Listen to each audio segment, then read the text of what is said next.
पिछले 2 वर्षों से कोरोना की खौफ की वजह से भगवान जगन्नाथ की रथ यात्रा आम भक्तों के लिए नहीं निकल पाई। मैं बात कर रहा हूँ रांची के जगन्नाथ मंदिर की। ये वो मंदिर है जिसकी स्थापना 1691 में नेमिनाथ शाहदेव ने की थी। पुरी के जगन्नाथ मंदिर से बहुत प्रभावित थे और वो चाहते थे कि उनके साम्राज्य में भी भगवान जगन्नाथ विराजें और यहाँ की जनता पर उनकी कृपा बरसे।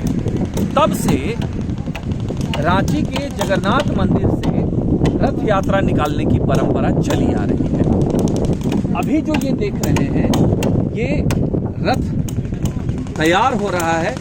1 जुलाई को भगवान जगन्नाथ, देवी सुभद्रा और जो उनके भाई बालभद्र हैं, उनकी सवारी इसी रथ से निकलेगी और मौसी बाड़ी जाएगी, जो यहाँ से चंद फासले पर है। इस आयोजन में राज्य के मुख्यमंत्री भी शिरकत करते हैं, लेकिन साल 2020 में कोविड के आने की वजह से रथ यात्रा नहीं निकल पाई। 2021 में सेकेंड वेव था, इसकी वजह से नहीं निकल पाई। लेकिन तीसरी बार ये तैयारी हो चुकी है, करीब करीब ये तैयारी हो चुकी है और ये सुनिश्चित हो गया है कि इस बार आम लोग अपने भगवान को इस रथ से मौसी बाड़ी जाते हुए अपनी आंखों से देखेंगे।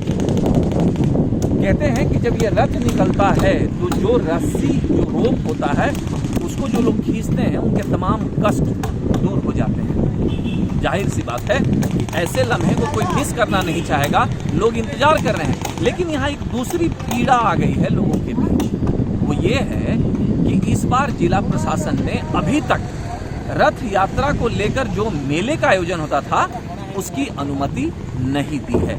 यहाँ जो मेला लगता था 9 दिनों का रथ यात्रा के दौरान, उसमें सुई से लेकर घर की तमाम जो जरूरी चीजें होती हैं, परंपरागत हथियार से लेकर तमाम चीजें, वो मिल जाया करती थी। लेकिन अभी तक जिला प्रशासन इसको लेकर तैयार नहीं हुआ, हालांकि दबाव डाला जा रहा है।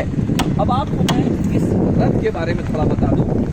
ये कंप्लीटली साल के पेड़ से, लकड़ी से ये तैयार होता है, जिसको झारखंड में सखुआ भी कहते हैं। और ये जो टीम बना रही है, ये उड़ीसा से आई हुई टीम है जो परंपरागत रूप से ये काम करते रही। हमारे साथ हैं श्रीधर जी, ये उड़ीसा से आए हैं और इस काम को लगे। इनके साथ एक टीम है। दादा, कब से बना रहे हैं, कब ये रथ तैयार होगा और इस रथ की खासियत क्या होगी? खासियत तो सबको पता है, जगन्नाथ जी का रथ ये बना रही है। हम लोग को 17 तारीख से शुरू किया है, फिर नेत्रोत्सव से पहले खत्म हो जाएगा। ये इस रथ में किस तरह की लकड़ी का इस्तेमाल किया गया है? ये सब साल लगता है। कहाँ से लकड़ी मंगाई गई?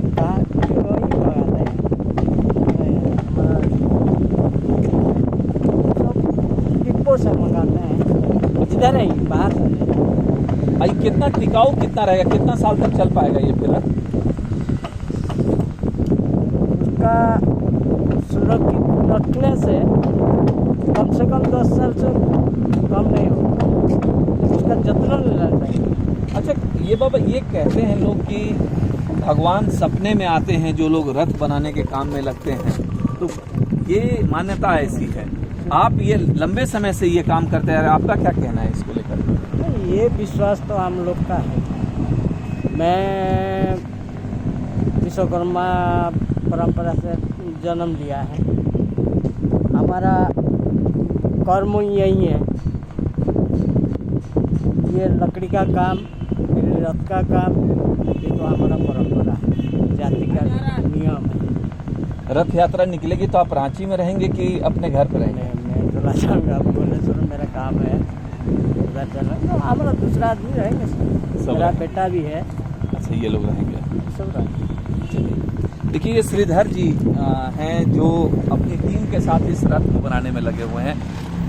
इनका कहना है कि करीब 1.5 महीना लगेगा, लेकिन सवाल यहाँ पर वही है कि खुशी का वो लम्हा तो होगा, आस्था की डुबकी लोग 1 जुलाई को लगा पाएंगे।